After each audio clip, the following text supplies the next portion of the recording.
How do you learn quickly and build wealth quickly? Well, the shortest answer to that is using micro-learning. Have an end goal and have something at stake. The long answer is far more intriguing. Let's begin with the story. Many of you may not be familiar with Derek Sivers. He's a musician, producer, circus performer, entrepreneur, TED speaker, and author. He sold his first company for $22 million and donated all of the proceeds away.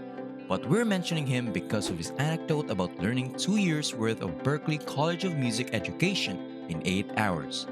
Can you believe that? He graduated in 2 years instead of 4 thanks to not conforming to the traditional style of education. Welcome to Thrive Tastic. If you're new here, why not hit that subscribe button and join our community? And as always guys, give this video a thumbs up for that YouTube algorithm.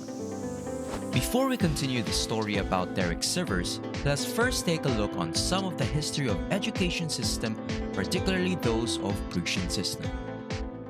Yeah, we know, not the origin story you would expect. However, almost every school on the planet operates inside the same framework known as the Prussian system. It was developed about 200 years ago as a method of training young children to become obedient soldiers. After the Prussian military was defeated in a conflict with France in the early 1800s, they realized they needed a more loyal and patriotic people. They instituted compulsory education for all children, in which they learned to read, write, and sing about God, with the ultimate purpose of developing a sense of duty and obedience to a higher authority. And it worked exceptionally well with Prussia, now known as Germany, in becoming a powerhouse. The news of this breakthrough spread quickly from Prussia to France, England, and eventually the United States. The educational system was designed to train people to be obedient conformists, not to think too much, and while not all intents were suspicious, the outcome was clear: a young populace willing to do what they were told. They were ideal for the Industrial Revolution, which demanded that they sit still and perform repetitive activities. From your sitting at your allocated station to the ringing of the bell, school precisely resembled factories.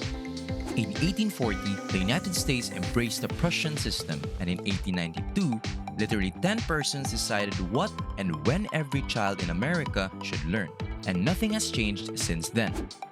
Arne Duncan, the 9th United States Secretary of Education, claimed that the factory model of education is incorrect for the 21st century. The school system is intentionally designed to be incredibly slow. It is based around the lowest common denominator so that everyone can catch up and no one falls behind. Other perks include you staying in school longer than necessary, which means in greater student debt, which brings us to today. Now let us return to our Derek Sivers story. He had 8 weeks until the start of college. He noticed an ad in the paper one day about a music teacher offering lessons. He contacted him and discovered that he was an ex-Berklee professor. This professor taught Derek all he needed to know to basically skip the first 2 years of college over the course of 4 2-hour sessions. As Derek said, quote-unquote, "In just 3 intensive lessons, he taught me 3 semesters of Berklee harmony. So on opening day, I started in Harmony 4. In 1 intensive lesson, he taught me the whole semester of Arranging 1. Then I learned that I could buy the book for a course that I wasn't enrolled in and do all the examples myself without even needing to attend the class. I could approach the department head and take the final exam and get full credit." Derek essentially performed a burst of micro-learning sessions with the purpose of completing college 2 times faster with the risk of failing the examinations. Which brings us to today's topic, micro-learning. Derek's mentor described the present pace as for chumps. Everyone learns in their own unique way. The key point here is that education is highly personalized. To be effective, it must be tailored to the individual, which is the polar opposite of what is happening now. Sal Khan, the founder of the Khan Academy, best describes the traditional process. You go to the classroom where the teacher presents you with a lesson, then you go home and learn it exactly the way they told you. And then you return to the classroom for someone to test your knowledge. You have no say in what is taught to you and no control over the time frame. Khan advocated for a switch, in which students receive the lesson at home in digital form, then apply it in the classroom through interactive activities. Because a lesson is digital, you have global access to the best professors and mentors, and you're not limited to anybody the school chose to hire or can afford to hire. So, what exactly is microlearning, and how can it make your life better? Well, there is no specific definition, but microlearning is a type of education that consists of bite-sized content delivered at your convenience with an ultimate goal. And microlearning is also supported from a scientific standpoint. Numbers may vary, but people forget about 80% of what they learn in a month, which is also known as the forgetting curve. And it also explains why going through a large chunk of information in one go doesn't help you that much. That is why microlearning happens on a consistent basis. Furthermore, scientific study has time and again demonstrated that the brain cannot focus on more than one thing at a time. Basically, multitasking is a myth. Your brain cannot handle multiple tasks at the same time without losing focus. This is why microlearning is reduced to one concentrated thing at a time. However, the easiest approach to illustrate microlearning is to provide a clear and practical example. So here it is. Whatever stage of life you're in, there is at least one skill that, if developed, will have a significant and immediate impact on you.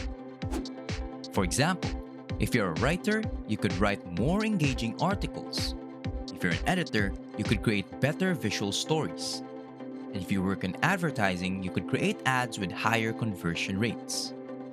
If you can't identify that one skill with immediate impact, take a step back and reevaluate where you are in life and where you want to be. The next part is curated knowledge, which serves two purposes. 1. To shut out all of the background noises. We live in an age of information overload. There is simply too much information about everything, and it's becoming increasingly difficult to obtain useful and reliable data.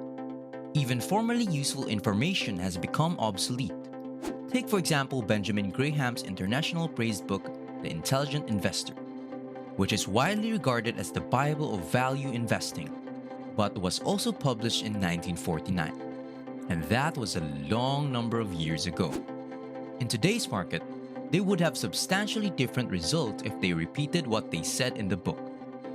You could still find useful information there, however, using it as your sole source of knowledge would be quite unwise.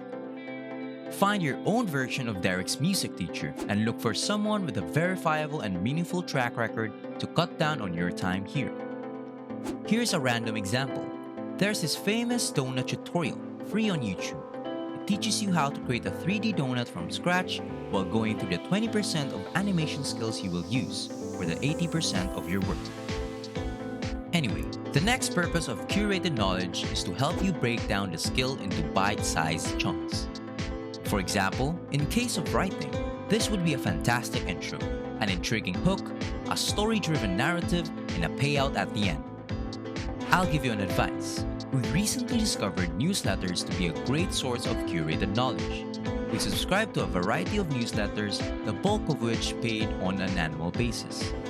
They provide weekly reports on what's going on in the markets that we're interested in, and they're written by people who are deeply invested in their chosen field. Choose a time frame after you've settled on a skill and a source of curated knowledge. A medium time frame entails selecting where you'll fit learning into your day. According to recent statistics, people set aside 1% of their week for personal growth. They'll take about 4 minutes. Is it enough? Well, yes, it can be. That is, if the content is assigned in that manner. Before we continue, I want you guys to think about these questions. Do you already have an idea of what kind of skill you have that would have an immediate and significant impact on your life? What is it? Would you like to develop it more and transform it into a potential source of income? Would having curated knowledge about it be useful? If so, what would be your most reliable source of information? Would it be newsletter? Or maybe a podcast? How about social media audio and videos? Consider these questions and share your thoughts in the comment section down below. When it comes to information consumption platforms, audio and video offer the most engagement. That's why most marketing strategies today and information dissemination are being made into videos. While text would be easier and cheaper, videos are easier to understand. more convincing, and would attract a greater number of people, making marketing strategy and distribution of information more efficient and effective. Lastly would be goals and stakes. Your goals should be very clear by now, but let's speak about the stakes for a minute. There is a really amazing website called stake.com. It has a simple premise. You put money on the line and set a goal that you need to reach. If you meet your goal, you will receive your money back. If not, the funds are donated to a charity you truly hate. Let's use PETA as an example. While we all love animals, they're like pseudo-extremists by this point. The reason this works is because you now have something to lose that you value. Let's say you're the type of person who dreads getting out of bed in the morning. However, if you have a plane to catch, you're more likely to get up at 5 a.m. This is known as loss aversion. We as humans experience losses asymmetrically more intensely than equivalent benefits. For example, you're far more furious if someone robs you of $1,000 than you are pleased if someone offers you $1,000. Stakes don't have to be negative, but it's worth emphasizing that they are more effective when they are. After all, your brain already has a negativity bias, so why not capitalize on it? Stakes are extremely powerful incentives that force you to do things you would not do otherwise. So utilize them wisely. And that's it for this video. Thank you for watching this Thrive-tastic video. So if you found it valuable, consider subscribing to our channel and joining our awesome community. And if you're still hungry for more, we handpicked this awesome Thrive-tastic video for you to watch next.